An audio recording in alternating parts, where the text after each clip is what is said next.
The doctor's writing in the Irish Medical Journal explicitly stated that the current practice of not offering ultrasounds to women before prescribing abortion pills could lead to maternal death. In 2018, when TD Carol Nolan sought an amendment to abortion legislation which would have ensured that women are given ultrasounds in order to both date pregnancy and rule out the risk of ectopic pregnancy, then Minister for Health Simon Harris said this would be a terrible use of what people rightly point out is a scarce resource in the health service. Stephen Donnelly, who is now Minister for Health, also opposed the amendment, which would have ensured that ultrasounds were provided to women before abortion pills were prescribed. Okay, so Trevor Hayes, I wanted to ask you a few questions about the case down in Limerick where the lady was found to have had an ectopic pregnancy undiagnosed. Can you tell us a little bit about what happened there? An ectopic pregnancy is a gynecological emergency, and they may present with a ruptured tube where their abdomen fills with blood, and you have an anastomosis of blood vessels in the tube.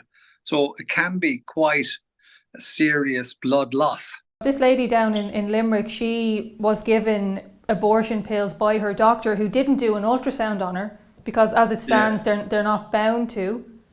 And so then they didn't know that this lady had an ectopic pregnancy. She went ahead and took the abortion pills, and 2 weeks later she presented to the maternity hospital on death's door, essentially. Yeah, but as I say, ectopic occurs in 2% of pregnancies. Increased risk factors would be a previous ectopic pregnancy where you have a 10 to 15% chance of recurrence.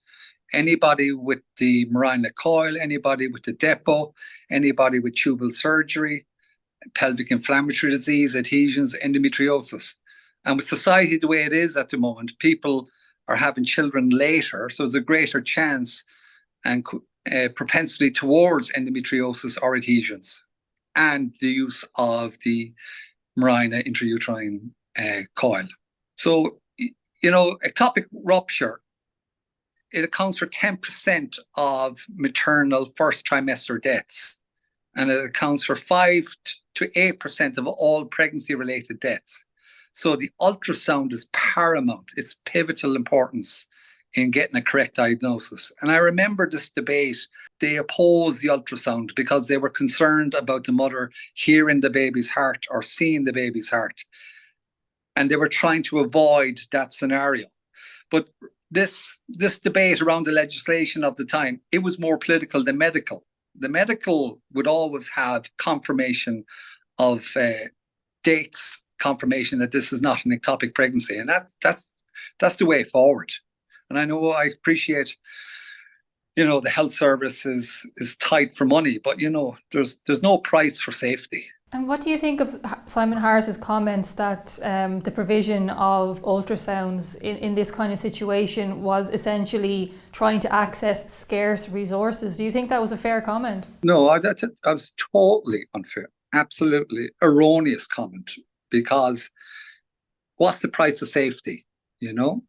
All we're asking for is an umbrella of safety, and an umbrella in safety involves funding ultrasound and ultrasound services. Gript wrote to both Simon Harris, now Taoiseach, and to Minister for Health Stephen Donnelly yesterday, asking if they regretted taking that stance in light of the revelations about the Limerick case.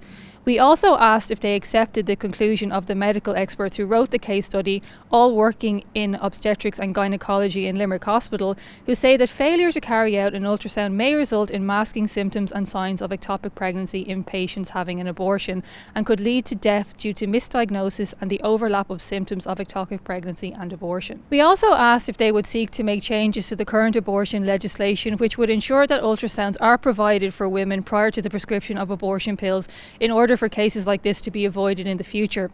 To date, we have received no reply. So, Margaret, I just wanted to ask you about the case of the lady down in Limerick who presented to Limerick Maternity Hospital with severe blood loss, and I believe she was she had to be revived before they could go and treat her, where she had an undiagnosed ectopic pregnancy and had taken abortion pills. It's simply appalling, about what happened to this lady in Limerick, and what's quite frightening is there may be more. It's a very disturbing case. As a nurse, I know the medical facts are very clear, and that is to keep women safe. An ultrasound should be provided before abortion pills are given. And this is backed up in the Irish Medical Journal. The doctors who wrote up this case study in the Irish Medical Journal are sending a clear message to the authorities, in my opinion. They have given a very clear warning that symptoms of ectopic pregnancy can be masked. When Simon Harris was Minister for Health, he refused the amendment from Carol Nolan, which would have ensured that such essential ultrasounds took place. This policy has to change as a matter of urgency. 1 in every 80 pregnancies is ectopic. So with rising abortion rates, we are potentially looking at significant numbers of women whose lives are being put at risk.